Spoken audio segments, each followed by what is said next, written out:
Hi friends, ఎలా ఉన్నారు? ఈరోజు నేను శివ ఆజ్ఞ లేనిదే చీమైనా కుట్టదంటారు.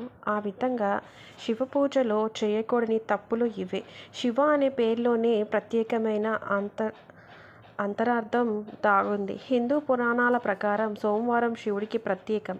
శివుడిని లింగ రూపంలో పూజించడం వల్ల ఆ వ్యక్తి తన జీవితంలో ఉన్నత స్థాయికి చేరుకుంటారని వివరిస్తాయి.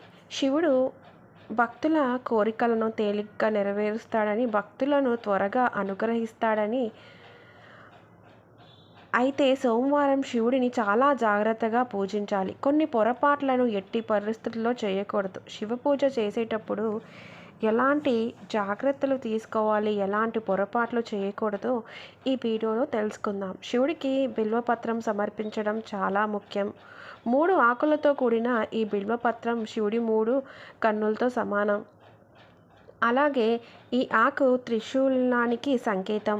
బిల్వపత్రాలతో శివుడికి పూజ చేస్తే 3 జన్మల పాపాలు హరిస్తాయి. అయితే ఈ ఆకులను చెట్టు నుంచి పీకేటప్పుడు కొన్ని జాగ్రత్తలు పాటించాలి. బిల్వపత్రాన్ని సోమవారం రోజు, అమావాస్య నాడు, మకర సంక్రాంతి, పౌర్ణమి, అష్టమి, నవమి రోజుల్లో ఈ బిల్వపత్రాలను చెట్టు నుంచి కోయకూడదు. బిల్వ ఆకులను నీటితో శుభ్రం చేసిన తర్వాత శివుడికి సమర్పించాలి. శివలింగానికి కుంకుమ పెట్టకూడదు. కేవలం విభూది, గంధంను మాత్రమే ఉపయోగించాలి. శివుడి చాలా శ్రద్ధాభక్తులతో ధ్యానం చేస్తుంటారు. ఆయనకు కుంకుమ సమర్పించడం వల్ల ఎరుపు రంగులో ఉండే ఈ కుంకుమ శరీరంలో చల్లదనాన్ని కలిగించడానికి బదులు వేడి పుట్టిస్తుంది. అందుకే కుంకుమకు బదులు చల్లదనాన్ని ఇచ్చే గంధంను ఉపయోగించాలి. కొబ్బరి నీళ్లను ఎట్టి పరిస్థితుల్లో శివలింగంపై వేయకూడదు.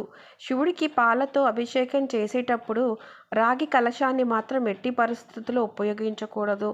రాగి పాత్రలో పాలు పోయడం వల్ల అవి విషమవుతాయి. కాబట్టి స్టీలు గిన్నెలతో కానీ, మట్టి పాత్రలతో కానీ పాలను అభిషేకం చేస్తే అత్యంత పుణ్యప్రదం. శివుడికి ఎలాంటి పండ్లనైనా నైవేద్యంగా సమర్పించవచ్చు. అయితే వెలగపండుని శివుడికి ప్రత్యేకంగా సమర్పిస్తారు. వెలగపండు శివుడికి సమర్పిస్తే దీర్ఘాయుష్షు లభిస్తుంది. సంపంగి పూలతో శివుడికి ఎట్టి పరిస్థితుల్లో పూజ చేయకూడదు. శివుడు సంపంగి పూలకి శాపం విధించినట్లు చెబుతారు. ఒకసారి తప్పు సాక్ష్యం చెప్పడానికి సహాయపడమని బ్రాహ్మణ సంపంగి పువ్వులను అడుగుతాడు. దాంతో బ్రాహ్మణు సంపంగి ఇద్దరిని పూజకు పనికిరాని శివుడు శాపం విధించాడు. శివుడిని పూజించే ముందు వినాయకుడిని పూజించాలి. అంటే నీళ్లు, పాలు వంటి వాటిని ముందు వినాయకుడి విగ్రహానికి సమర్పించిన తర్వాత మరో దేవుళ్ళకు ఉపయోగించాలి. ఎలాంటి పూజ చేసినా ముందుగా వినాయకుడి పూజించాలి. స్వయంగా శివుడే వివరించాడు. తులసి ఆకులను ఎట్టి పరిస్థితుల్లోనూ శివుడికి సమర్పించరాదు. శివ పూజను ప్రారంభించే సమయంలో తప్పనిసరిగా ఒక రాగి చెంపులలో నీళ్లు ఉంచాలి.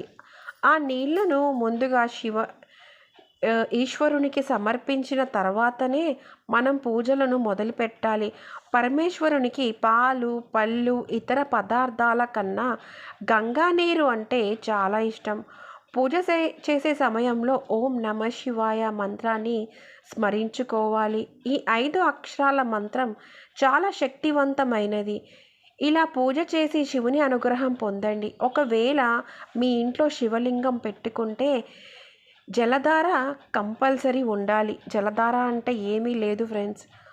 ఒక కుండ కానివ్వండి, ఒక చెంబు కానివ్వండి, దానికి ఒక చిన్న అంటే గాలిపోవడానికి ఒక రంధ్రంలాగా చేయాలన్నమాట.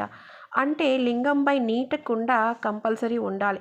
జలధార లేకుండా శివలింగం పెట్టుకుంటే మీ ఇంట్లోకి నెగిటివ్ ఎనర్జీ అట్రాక్ట్ అవుతుంది. పూజా సమయంలో శివలింగంపై పాలు, పెరుగు, తేనె ఎలా పంచామృతాభిషేకాలు తర్వాత నీళ్లతో ఖచ్చితంగా అభిషేకం చేయాలి. ఇలా చేస్తేనే సంపూర్ణ అభిషేకం ఫలితం దక్కుతుంది. శివుడిని ప్రసన్నం చేసుకోవడానికి, ఆయన అనుగ్రహం పొందడానికి సోమవారం రోజు ఉపవాసం ఉండడం అత్యంత శ్రేయస్కరం. విభూతి పరమేశ్వరునికి అత్యంత ప్రీతి పాత్రమైనది. ఈ విభూతి ధరించిన వారికి పరమేశ్వరుడు అనుక్షణం కాపాడుతూ ఉంటాడు. నరక బాధలు లోన కాకుండా చూస్తాడు. మన నుదిటిపై 3 గీతలు అడ్డముగా భస్మధారణ చెయ్యాలి. ఇలా చేస్తే జన్మజన్మల పాపాలు నశించిపోతాయని పెద్దల వాక్కు. ఈ విభూతి మహిమను వివరించే కథ దేవి భాగవతము 11వ స్కందములో ఉంది. మహిమానిత్వమైన విభూతిని వివిధ పద్ధతిలో తయారు చేస్తారు. ఆవు పేడను కింద పడనీయకుండా చేత్తో పట్టుకొని వేద మంత్రాల మధ్య హోమము చేసి తయారు చేస్తున్న భస్మాన్ని శాంతికము అని అంటారు. సో ఈ విధంగా మనం శివుడిని పూజించుకోవాలి. శివుడిని ఊరికే అన్నారు బోలా శంకరుడని. ఒక చిన్న బిల్వపత్రం ఇచ్చిన, కనీసం కొన్ని పువ్వులు పెట్టిన శివుడు చాలా మురిసిపోతాడు. నాకు ప్రత్యేకంగా తెలిసిన శివుడికి ఇష్టమైన ప్రసాదం ఏంటి అంటే అటుకులు, వేంపిన బియ్యం, కొంచెం పంచదార. నేనైతే ఆ రూపంలోనే ఇస్తుంటాను. కొన్నిసార్లు విభూదినే అంటే మనము శివుడికి కానివ్వండి, వినాయకుడికి కానివ్వండి, వినాయకుడికి కుంకుమ వేసినా ఏమో కానీ శివుడికి మాత్రం కొంతమంది లింగ రూపంలో ఉన్న శివుణ్ణి తల పెట్టడం అలాంటివి చేస్తుంటారు. అలాంటివి అయితే అస్సలు చేయకూడదు. శివుడికి విభూది ఎందుకు రాయాలి అంటే శివుడు ఎప్పుడు కానీ చాలా కోపంగా ఉగ్ర రూపంలో ఉంటాడు. అలాంటప్పుడు మనం ఇంకా కుంకుమ లాంటివి వేసి తనని కోపానికి గురి చేస్తాం. శివుడి పూజలో చేయకూడని తప్పులైతే సంపంగి పువ్వునైతే పెట్టకూడదు. ఈ విధంగా సంపంగి పువ్వుని శివుడు శపించాడు ఒక దాంట్లో. సో దానికోసం అని అయితే సంపంగి పువ్వు కూడా శివుడికి అయితే ఇవ్వడం జరగదు.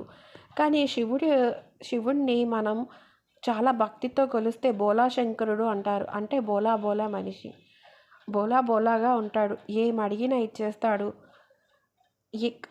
కోరిన కోరికల్ని ఇచ్చేసి ఇరకాటంలో పడిపోవడంలో శివుడు ఫస్ట్ ఉంటాడు అని చెప్పేసి మన పురాణాలలో కూడా చెప్పారు. సో శివుడి పూజలో నేను చెప్పిన తప్పులు చేయకుండా చేసినట్టయితే శివుడి అనుగ్రహం ఖచ్చితంగా మీకు జరిగి తీరుతుంది.